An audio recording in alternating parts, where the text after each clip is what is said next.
It's great to be tagged to do this video, this memories video. But all the other reviewers, you know, they're all living in America, or they're talking about their childhood sweethearts and all these girlfriends I remember having when they wore these fragrances, or half of them are going to be saying, oh, this reminds me of when I had lunch with Francis Kurkdjian or Roja Dove. I wonder if there's anything I could do to, you know, make me look a bit more glamorous, or like I had an interesting youth. Yeah, well, it might not be ethical, but what the heck, yeah, let's do it.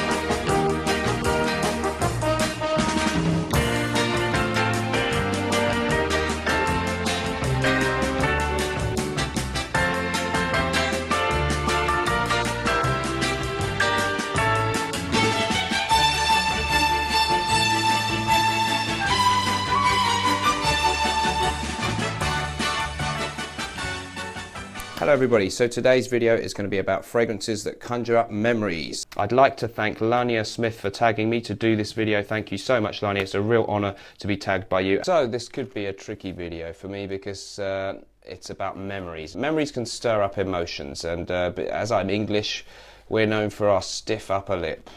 And I'm certainly no exception to that. In fact, if you ask my ex-wife, it's about the only part of my anatomy that was stiff on a regular basis. So it could be difficult for me to really open up and tell you what memories these fragrances bring back for me, but I'm going to do my best. So here we go. Let's get stuck in. So my first choice is going to be Givenchy Gentlemen. Okay, so this one was released back in 1974. Why am I choosing this one? Because it was my dad's signature scent throughout my childhood. So this one was basically the only aftershave that we had in our house, the only fragrance we had in the house. And it was in a splash-on bottle. Some of the notes included in this one is stuff like tarragon, civet, patchouli, vanilla, cinnamon. There's hardly any fresh stuff. It's also got Russian leather in it. So a really heavy, thick scent with a beast mode projection, in my opinion. It's a bit of a 70s powerhouse, but it actually smells pretty sophisticated and really nice, really well blended together. You buy it now, you can see it in the shops now. It's really cheap. It seems to be a bit of an unloved one, and the packaging nowadays really simple. But I just remember whenever my dad put this on to go out for the evening,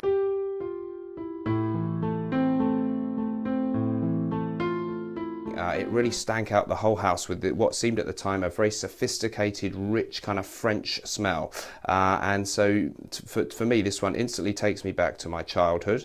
And I remember actually it wasn't always a happy memory for me to smell this one, because I was a bit of a wimp, and I used to get a bit upset when my parents went out. I didn't like to be left with the babysitter or my nan or whoever it was. So when I smelt that fragrance coming down the stairs, I can't remember what my mum wore, but a mixture of that with this, I actually used to get a little bit upset, and so it was it had a bad connotation for me, which was kind of understandable, maybe not great, but maybe not unheard of for a 6-7-year-old kid.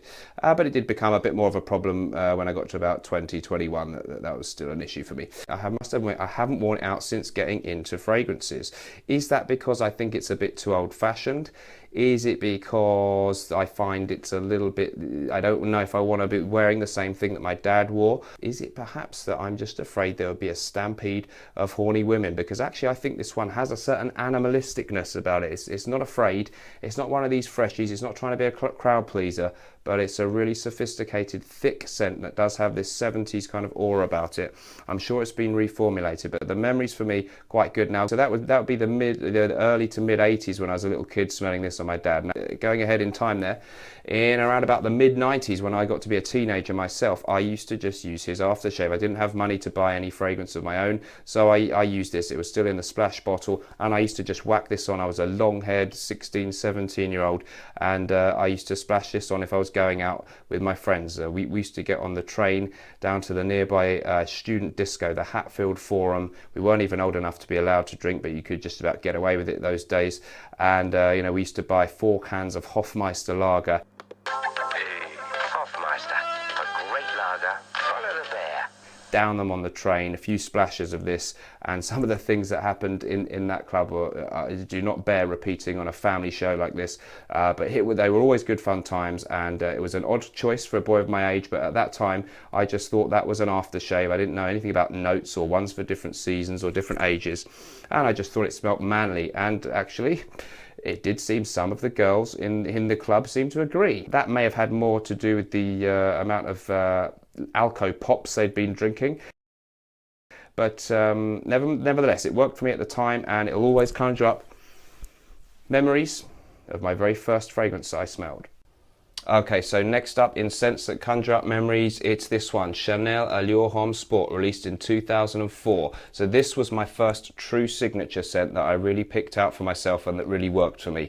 So it was released in 2004. I would have been 27 then. I'd had other fragrances before that. I remember I had Fahrenheit I used to wear sometimes, Jean Paul Gaultier's Le Mal, and I used to wear Chanel Pour Monsieur for a period, and also Burberry Brit, but none of them ever really stuck and that I felt really happy that suited me. Le Mal I didn't feel really was me, but it was okay. Fahrenheit was pretty good, but again it was a bit heavy and it didn't really suit my personality. Great fragrance, and of course those would have been vintage ones. Burberry Brit, I remember I really liked the smell of that one, but it did seem a bit weak and no one ever complimented it. Yes, Chanel Monsieur also really good, but maybe I felt it was a bit old-fashioned smelling. I wanted something a bit more modern and fresh. So I was flicking through a men's magazine one day, and I saw the advert for this with one of those little peel-off cards where you sniff a bit of the fragrance, and I thought it smelled really good. I liked the idea of it being called Chanel Allure Homme Sport. That conjured up that image of freshness and youth and vitality to me, so I was really attracted to that. And I thought the smell was really lovely. So this one is an aquatic fragrance with a little bit of that Chanel kind of tonka bean, maybe aldehydes, is it? That smoothness that we get with Chanel fragrances under there. But it's got that citrus, fresh, aquatic, ozonic note on the top. And it's just a really, really great example of that. People compare it to Versace or Homme. I can see the similarity, but I think this one is superior because it's got that tonka bean sweetness in the dry down. So from the age of about 27 to 38, over 10 years, this was my signature scent, and I don't know if I can get any out of this one because I've used it up. You can just get a few little vapors out of there, so it's practically empty, and it still smells really good. So it reminds me my late 20s and most of my 30s, and when I first got into this one, it kind of reminds me of the naivety of youth because it was a nice fresh smell. It was a time when I was still dating girls with the hope that something wonderful would happen and I'd meet the right person, a wonderful person, and this was a really great signature fresh scent that I did get some great compliments back in the day on before I was really overly interested in fragrances. So now I'd be more excited if I got a compliment for a fragrance, but back then I just thought it was good that someone thought I smelled nice, but no big deal. So yeah, I remember a couple of relationships, going on holidays and things and having a nice time wearing this one, and it kind of just gave me that nice fresh approachable guy image.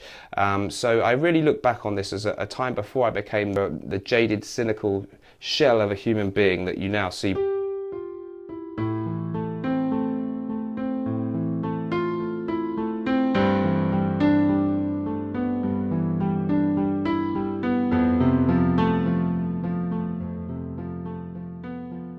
And this one is also really important for me because it was the fact that this bottle right here pretty much ran out just under a year ago that prompted me to start searching for a new fragrance and prompted my whole fragrance journey that I'm on now. I wasn't into fragrances until less than a year ago. This ran out and I was looking for something new. And that brings me to the third fragrance in my fragrances that trigger memories trip, and that is La Nuit de Lhomme by Yves Saint Laurent. So I went online on YouTube. I thought, I wonder if there's any videos about best men's fragrances. Well, as anyone watching this will know, there are plenty. And the first person who came up, you can guess who it was. It was Jeremy Fragrance, and he was absolutely raving about La Nuit de Lhomme and how great it was. We've all seen that video, and it convinced me. I went down to the store, I sniffed it. It does smell really nice. And I just bought a little 40ml one because I wasn't sure if it was going to be the one for me, but I really do think it's a nice fragrance. but the performance seems a bit lacking, so it's maybe just not quite as good as I first hoped. But it was a really important one for me, and an emotional one for me in a way, and one that I'll always have a slight emotional connection with, because it was my first one when I became interested in fragrances. I thought I'm just going to have one, then I thought, maybe I'll just have one more, like a fresh one as well. So I bought Versace pour Homme, and after that I kept watching the videos, got more and more interested, heard about the niche ones and stuff, and here I am now making videos, and I've got about 40-50 fragrances, and I'm kind of an avid fragrance fan, if not an expert. So I really like this fragrance. Actually, it's got cardamom, it's got kind of sweetness, a good nighttime fragrance, but the performance is not brilliant, so maybe it's not really in my top 5 or 10 anymore, but it is still a decent one. And I'm going to tag 2 more people.